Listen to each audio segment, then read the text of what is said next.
Tell me a little bit more physiologically about those grapes when you've had a year with a lot of shatter in it.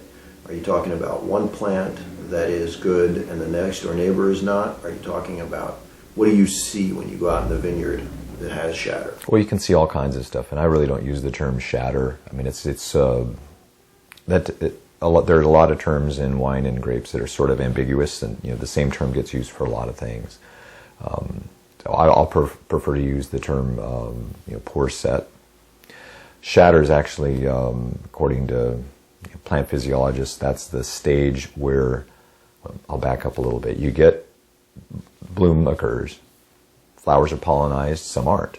The plant can't and shouldn't set every single one of those flowers. There's way more flowers than that plant wants to have as grapes, or that there should be as grapes. So most of them fall off. Somehow the plant, through hormonal things, it chooses which ones are going to remain and which ones are going to fall off.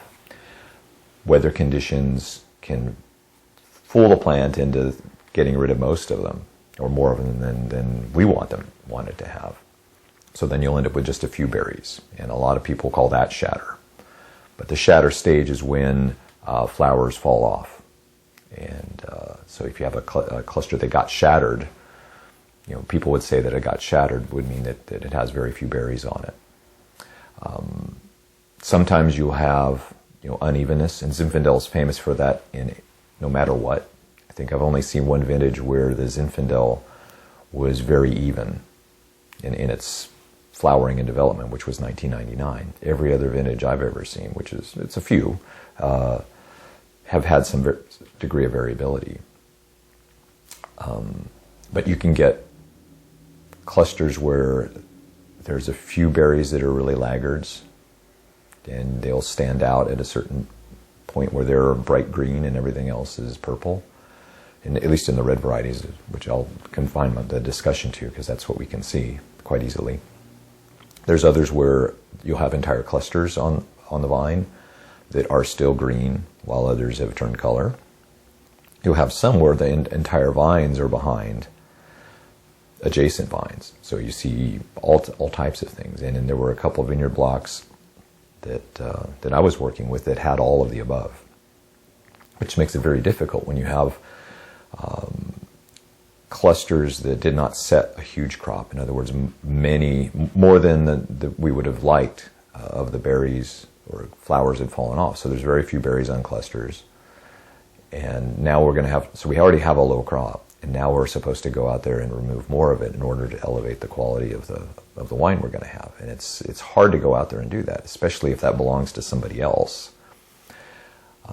And that's where it requires a very good relationship and cohesiveness of purpose and long-term view between the people who own the vineyard and the people who are making the wine from that vineyard. You have to know that you're in it for the long term. Otherwise, the grower's not going to like that. You're basically, it looks like you're taking money out of their pocket. And the winery gains the benefit of the quality rise. So this works in a situation where there's alignment between risk and reward. Estate operations, this is one of the places where there's a great plus to that, or there should be, because their goals are aligned. And by the opposite is like grapes growing on the spot market, where there's no long-term relationship. So you have both ends of that spectrum. Anyway, back to the situation where you have difficulty at bloom and unevenness. This is what separates, I think, the really, the long-term operations from those that are more short-term. They'll just throw their hands up and go with whatever they've got.